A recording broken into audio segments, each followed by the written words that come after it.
Hello everyone, एचपीआरसीए ने exams conduct करवाना शुरू कर दिए हैं और टीसीएस डाल रहा है बहुत ही अच्छे क्वेश्चंस हिमाचल प्रदेश जीके के। इस वीडियो में वैसे ही कुछ क्वेश्चंस जो कि पूछे जा रहे हैं वो डिस्कस करेंगे और उनसे रिलेटेड और भी जो फैक्ट्स बनते हैं, जो और क्वेश्चंस आ सकते हैं वो डिस्कस करेंगे। ठीक है, शुरू करते हैं। पहला क्वेश्चन ये रहा, the Baner hydroelectric project is located in which district? तो option one is Mandi, Chamba, Kinnaur and Kangra. ठीक है, तो इसका राइट आंसर क्या होगा? कांगड़ा। जो बनेर है, बनेर हाइड्रो इलेक्ट्रिक प्रोजेक्ट, ये बनेर खड्ड पे है। ये किसकी ट्रिब्यूटरी है? ये ब्यास रिवर की ट्रिब्यूटरी है। ये पड़ती है डिस्ट्रिक्ट कांगड़ा में, और डिस्ट्रिक्ट कांगड़ा में एक जिया नाम का गांव है, वहाँ पे ये हाइड्रो इलेक्ट्रिक प्रोजेक्ट है। इसकी टोटल कैपेसिटी 35 मेगावाट है। और इसकी एग्जीक्यूटिव अथॉरिटी कौन है? तो Himachal Pradesh state electricity board. तो ये इसकी एग्जीक्यूटिव बॉडी है। तो इतनी चीजें जो है आपको याद रखनी है बनेर हाइड्रो इलेक्ट्रिक प्रोजेक्ट से। नेक्स्ट क्वेश्चन है, the Sawara Kuddu hydroelectric project is located on which river? Pabbar, Satluj, Ravi या ब्यास? तो इसका राइट आंसर क्या होगा? पब्बर रिवर। ये Sawara Kuddu hydroelectric project कहाँ पे है? ये शिमला में है। शिमला में पर्टिकुलरली जुब्बल एरिया में। और ये किसके ऊपर बना हुआ है? पब्बर रिवर पे, जो कि किसकी ट्रिब्यूटरी है? यमुना रिवर की। इसकी जो कैपेसिटी है वो 111 मेगावाट है। और इसकी जो एग्जीक्यूटिव अथॉरिटी है वो Himachal Pradesh power corporation limited है। तो ये कुछ और फैक्ट्स हैं जो आपको ध्यान रखने होंगे Sawara Kuddu hydroelectric project से। नेक्स्ट है हमारे पास, as of November 2025 what is the installed capacity of the Sainj hydroelectric project? ठीक है, एक ही सेट में देखो तीन क्वेश्चन आ गए थे हाइड्रो इलेक्ट्रिक प्रोजेक्ट से। तो ये जो सैंज हाइड्रो इलेक्ट्रिक प्रोजेक्ट है ये कहाँ पे है? ये कुल्लू में है। कौन सी रिवर पे? सैंज रिवर पे, जो कि ट्रिब्यूटरी है ब्यास रिवर की। इसकी जो टोटल कैपेसिटी है वो 100 मेगावाट्स है। और जो आपको बात ध्यान में रखनी है कि इससे क्वेश्चन पूछते हैं कि जो सैंज हाइड्रो इलेक्ट्रिक प्रोजेक्ट है इसको फाइनेंशियली किसने असिस्ट किया था? तो एशियन डेवलपमेंट बैंक ने इसको फाइनेंशियली असिस्ट किया था।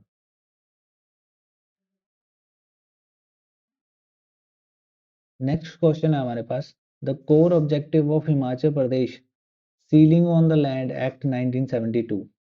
ये पूछ रहा है कि जो Himachal Pradesh ceiling on the land holding act 1972 था उसका मेन ऑब्जेक्टिव क्या था? तो सबसे पहले समझ लेते हैं कि ये था क्या एक्ट और इसके बारे में क्या चीज़ है, तब हम इजीली इसको आंसर कर पाएंगे। तो देखो, जो ये हमारे पास है, जो हमारे पास है Himachal Pradesh ceiling on the land holding act. हमारा जो इंडियन कॉन्स्टिट्यूशन है उसका जो पार्ट है डीपीएसपी, उसमें हमारे पास दो आर्टिकल्स हैं, 39 बी एंड 39 सी। ये दोनों आर्टिकल जो है बड़े इंपॉर्टेंट हैं। ये क्या बोलते हैं? ये बोलते हैं कि जो हमारी स्टेट्स हैं उनकी एक ड्यूटी बनती है। पहली ड्यूटी क्या है? पहली ड्यूटी ये है कि वो अवॉइड करें, डिस्ट्रीब्यूट करें, सॉरी, डिस्ट्रीब्यूट करें, डिस्ट्रीब्यूशन ऑफ रिसोर्सेज।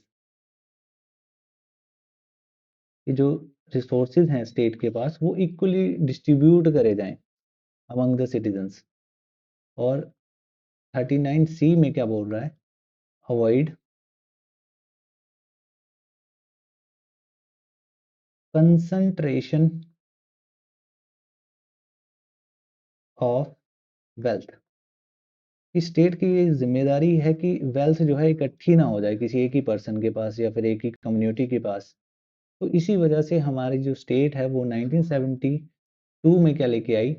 एक एक्ट लेके आई सीलिंग एक्ट के नाम से। तो इसमें क्या था? इसमें ये था कि एक रेफरेंस डेट ली गई, जैसे कि 24 जनवरी। 1971। तो इसमें क्या बोला गया कि 24 जनवरी 1971 को अगर किसी भी फैमिली है, फॉर एग्जांपल ए है, और उसके पास एक सर्टेन लिमिट से ज़्यादा लैंड है, फॉर एग्जांपल वो सर्टेन लिमिट रख दी मैंने 10 एकड़, ठीक है, हर एक जगह के लिए अलग अलग थी और फैमिली टाइप्स के लिए भी। तो अगर किसी प्लेस पे किसी फैमिली के पास 10 एकड़ से ज़्यादा ज़मीन है, तो ये जो एक्स्ट्रा लैंड है ये क्या कर लिया जाएगा, ये एक्वायर कर लिया जाएगा गवर्नमेंट के द्वारा, और इसको क्या कर दिया जाएगा, रीडिस्ट्रीब्यूट कर दिया जाएगा टू लैंडलेस फैमिलीज।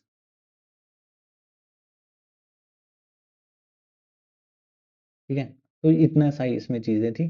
तो इजीली हम इसको जान के जो है आंसर कर सकते हैं। तो इसका की ऑब्जेक्टिव क्या था, imposing land ceiling and redistribution, regulating tenancies on government land, nationalising forest, और banning sales on non resident. ठीक है, तो अभी मैंने बताया कि इसका मेन मकसद क्या था, इम्पोजिंग लैंड सीलिंग, और उसको क्या कर देना है, डिस्ट्रीब्यूट करना है to the landless families. Next question है हमारे पास, which of the following is not a Ramsar site in Himachal Pradesh, इनमें से कौन सी रामसर साइट नहीं है, पोंग डैम, चंद्रताल, रेणुका, या डल लेक धर्मशाला वाली। ठीक है, तो इसका राइट आंसर क्या होगा, डल लेक। डल लेक इनमें से रामसर साइट नहीं है। जो पोंग डैम है इसको हम महाराणा प्रताप सागर लेक भी बोलते हैं। जो पोंग डैम है इसकी जो कंस्ट्रक्शन है कब स्टार्ट हुई थी, 1961 में, और ये कंप्लीट हुआ था जाके 1974 में जाके। ठीक है, 1983 में इसको वाइल्ड लाइफ सेंचुरी डिक्लेयर कर दिया गया था, और 2002 में इसको डिक्लेयर करा गया था रामसर साइट। ये चीज़ें आपको ध्यान में रखनी है। और चंद्रताल लेक, ये भी 2005 में डिक्लेयर करी गई थी रामसर साइट। और जो रेणुका वेटलैंड है ये भी कब डिक्लेयर करा गया था, 2005 में रामसर साइट डिक्लेयर करी गई थी। रेणुका लेक कहाँ है, सिरमौर में। और ये क्या है, लार्जेस्ट नेचुरल लेक है हिमाचल की। इसका सरकमफ्रेंस कितना है, 4312 मीटर। ठीक है, तो ये चीज़ें कुछ जो है आपको ध्यान रखनी चाहिए इस क्वेश्चन में।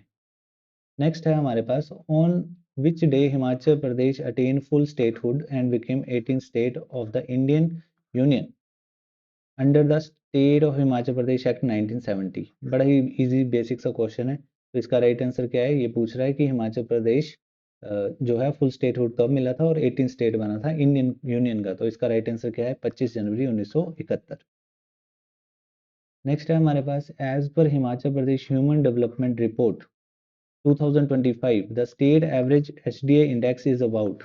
ये बोल रहा है कि जो Himachal Pradesh human development index report आई है 2025 में, उसके अकॉर्डिंग हिमाचल प्रदेश का क्या स्कोर है, और नेशनल एवरेज से क्या उसका स्टेटस है, ऊपर है या नीचे है। तो ऑप्शंस आर 0.70, 0.63, 0.78 एंड 0.85। तो इसका राइट आंसर क्या होगा, 0.78, और हम जो है नेशनल एवरेज से ऊपर है। जो नेशनल एवरेज है वो क्या है, 0.63। ठीक है, तो हम जो है नेशनल एवरेज से हमारा स्कोर ऊपर है। और क्या क्या चीज़ें हैं इससे, 0.73 हमारा स्कोर है, नेशनल एवरेज से हम ऊपर है। अक्टूबर 2025 में सीएम सुखविंदर सिंह सुक्खू ने ये रिपोर्ट रिलीज की थी। ठीक है, और किसकी हेल्प से, यूएनडीपी की हेल्प से, यूनाइटेड नेशन डेवलपमेंट प्रोग्राम की हेल्प से। जो इंडिया का स्टेटस है वो 0.63 स्कोर है। हिमाचल जो है टॉप 5 स्टेट्स में है। लाइफ एक्सपेक्टेंसी 72.6 ईयर्स है इस रिपोर्ट के अकॉर्डिंग हमारी। और इन्फेंट मोर्टेलिटी रेट जो है ड्रॉप हो चुका है 21 पर 1000 लाइव बर्ड्स। ठीक है, और ये बताया गया है कि हमारी जो पॉवर्टी है वो 7.7% से नीचे चली गई है हिमाचल में। और डिक्लाइन देखा गया है मल्टी डायमेंशनल पॉवर्टी में कितना, 4.9% का। ठीक है, as compared to before. Per capita income इस रिपोर्ट में बताया गया है कि 9.6 रही है हमारी 2004 और 5 में। ठीक है, जो हमारा हाईएस्ट एचडीआई स्कोर है वो सोलन डिस्ट्रिक्ट का है, और लोएस्ट एचडीआई स्कोर किसका है, कांगड़ा डिस्ट्रिक्ट का है।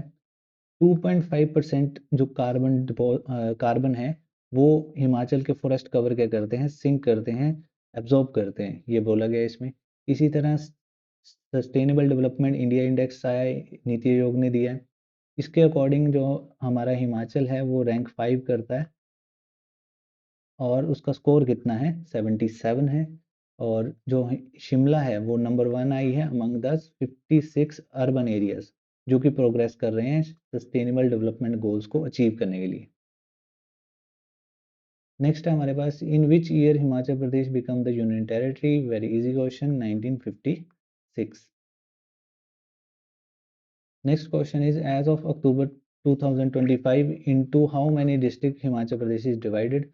तो कितने जिले हैं अक्टूबर 2025 में, तो कितना आंसर आएगा 12। ठीक है, इस वीडियो में इतना ही। होप सो आपको पसंद आया होगा। You can consider to subscribe.